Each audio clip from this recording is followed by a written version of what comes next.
Hello everyone, I am Krooked and I do stuff, and this is Unscripted, the series where I take a completely unscripted look at games and give it a 1 through 10 rating. This is X-Men for the Sega Genesis. I've done a lot of crapping on the Genesis, so I wanted to play a game that I remember liking.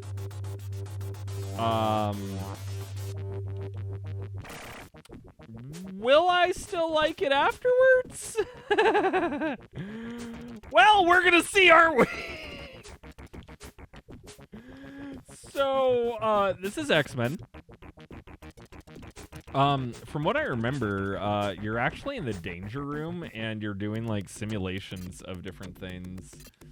And you can play as different X-Men and, you know, go through different levels and do X-Men stuff and basically train to take on Magneto and the Brotherhood of Mutants. So, yeah, you kind of get to pick the level in a Mega Man-y kind of style. Oh, that noise. That noise. Wow. So with this, there's, of course, different characters suited for different levels that are better in different levels. Whenever you fall, you know, Jean picks you up and brings you to where you're supposed to be. I think I just picked up a help icon for Archangel. It's been a long time since I played this game. The reason I liked this is back in the day, I loved X-Men, and if you look at this game looks cool because, well, you're clearly the X-Men. I don't know how... I used to know how to, like, operate this, but it's stupid. So, yeah, the X-Men all have their powers. So, Nightcrawler can teleport.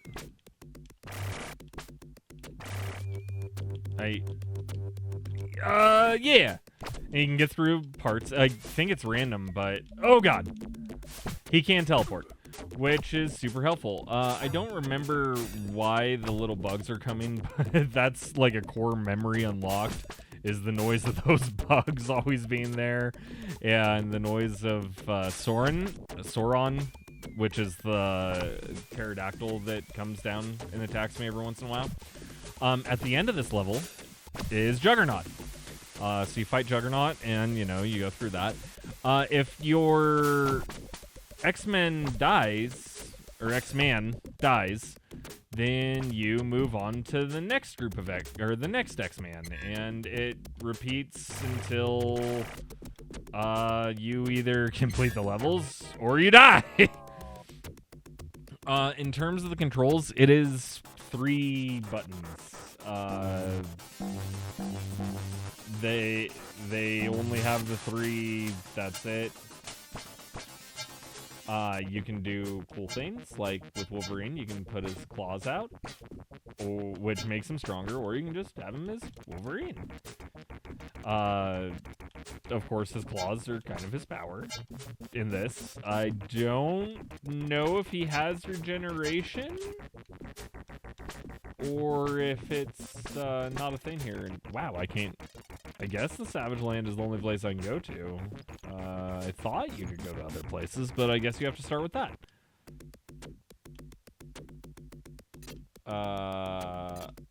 Okay, so you just kind of wander around, then you get put into it, because Wolverine just said, oh yeah, he's trying to pull a fast one on me by simulating this without telling me.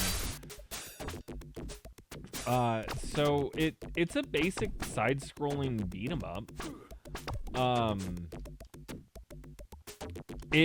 It's very basic, but you get to play as really awesome characters. And Wolverine does regenerate, so, I mean, that's a plus. Normally, in games, when he does regenerate, it's not done well. And it kind of sucks. But that's not the case here. It's actually pretty good. I don't know how to get past here without being Nightcrawler, so that's fun. Oh, yeah. That's how. There's a switch. I think the other things that are attacking me have names too. 'Cause they're not just like random characters. They're actual things that show up in comics. I just don't know their name because I haven't read a bunch of X-Men. Someone I'm sure can let me know what they are.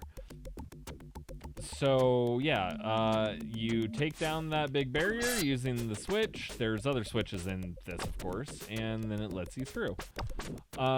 You go through, and it's levels. At the end of each level is a boss. You fight the boss, and you move on. What I remember of the bosses in this game is I remember fighting Magneto, and that fight was insanely difficult.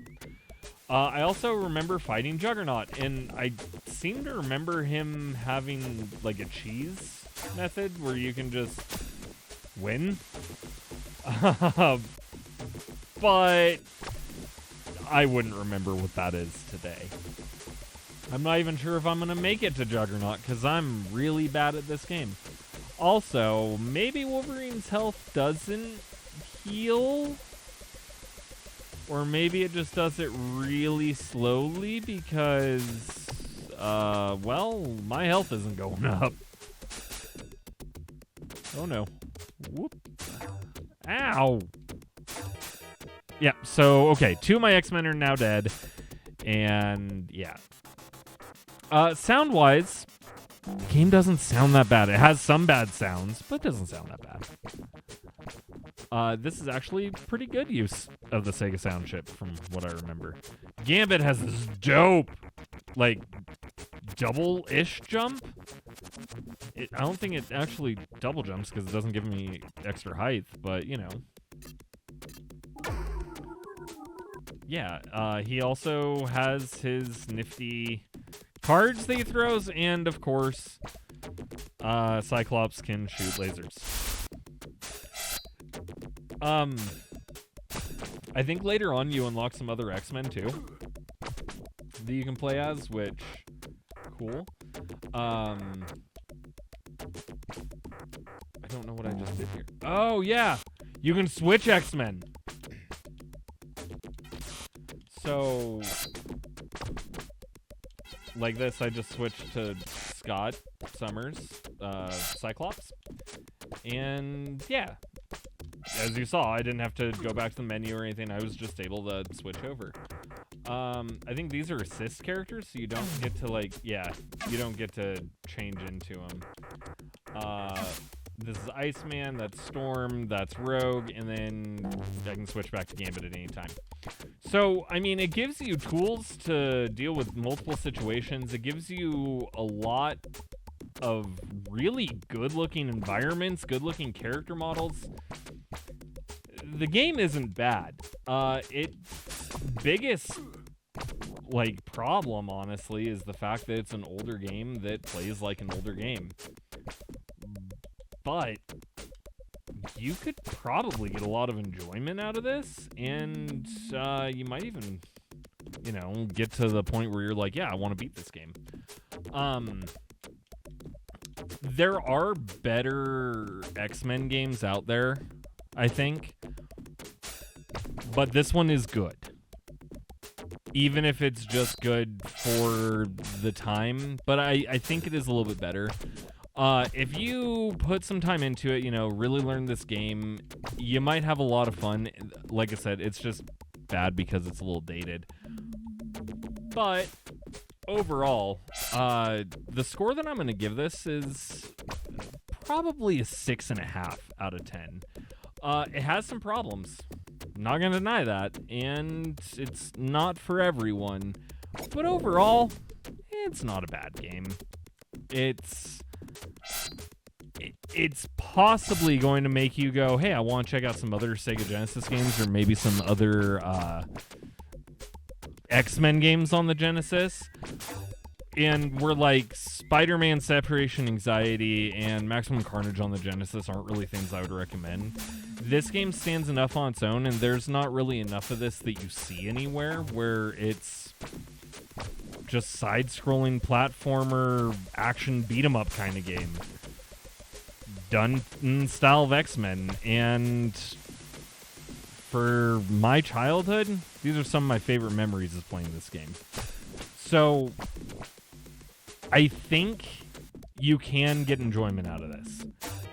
How much you have may be dependent on how much you like the X-Men, but I think you'd like it even if you're not.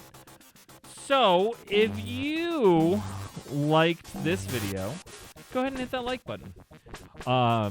Hit the subscribe button so that way you never miss out on an episode of Unscripted. Hit the bell so that way you'll be notified whenever a new episode of Unscripted comes out.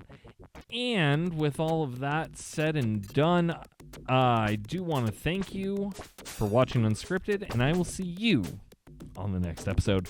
Bye!